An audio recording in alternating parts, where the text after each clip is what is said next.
Hi, welcome to the Fingernail Fixer vlog. I'm so excited you could join me. You never know what you're going to find on the vlog from week to week.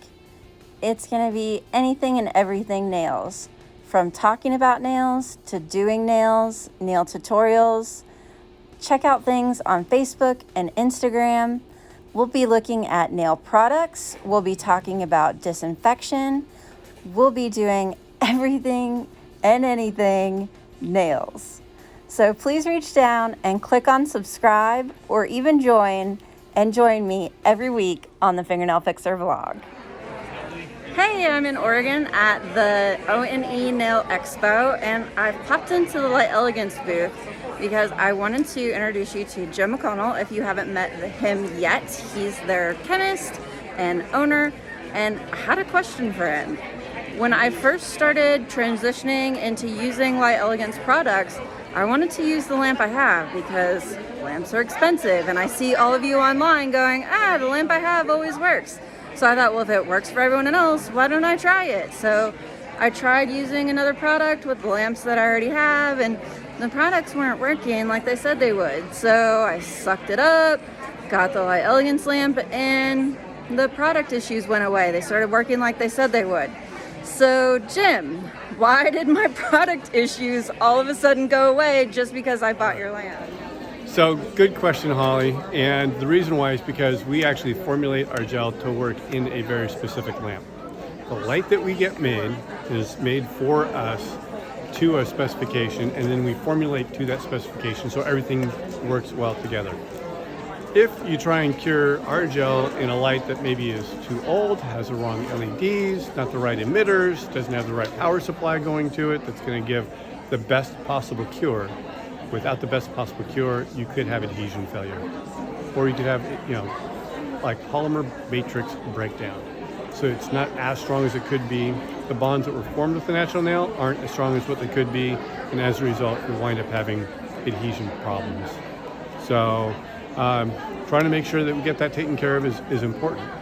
And then the other thing is making sure that you use the 120-second setting on the back if you have clients that experience a lot of heat when the gel's cured. The 120-second setting starts out at 25% curing power and ramps up to 100% curing power in 60 seconds. So the first minute is spent ramping up that curing power, and the second minute is spent at 100%.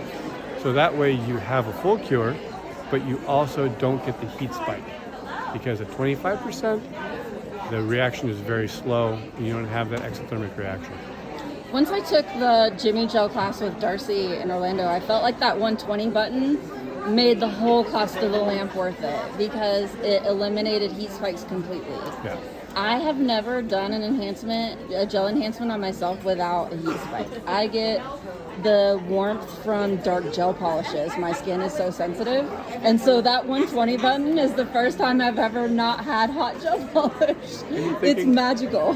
Thank you. It really is a life changer. Like, it is. And for those clients that have just naturally thin nails, it's been such a wonderful treat because I can do now my Jimmy Gel on them as an enhancement, and it doesn't get warm at all.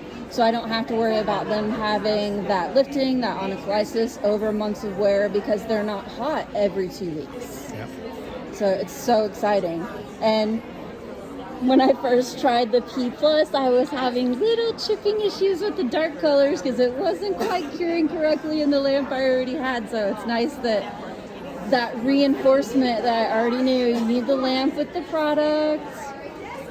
Because we know this, but sometimes we're like, But do you see it? Right. And sometimes you do see it. Yes. And sometimes, like if you make the change from one gel brand to a different gel brand, maybe the first gel brand has a lot more photoinitiator in it, which can also make it a lot hotter. Mm-hmm. If you go to a different brand, which is formulated to a different curing requirement, maybe less photoinitiator, but using a different curing light, then what you wind up with is you have a different control aspect. And if you're trying to cure the one with less photoinitiator in your original light, maybe the new gel isn't curing completely, causing lifting, causing breakage. So it's like, it's one of those things I've been saying it for years. You need the right lamp with the right product. So it was kind of nice to like reinforce my own teaching. You weren't lying to anybody. Exactly, which makes me feel good because that's like my thing. I like to tell them the truth. Yeah.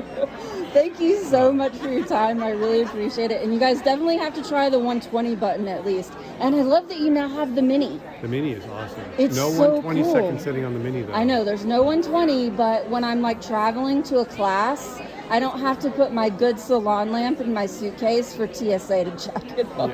Because the mini is so much. Yes, Yeah. I can just pack the mini instead of the big one. It's so nice. Good. Yes, and for pedicures. Yeah. It's so handy for pedicures because I don't accidentally drop the big one. Oops. Right. Thank you, Jim. I Thanks, appreciate it. Holly.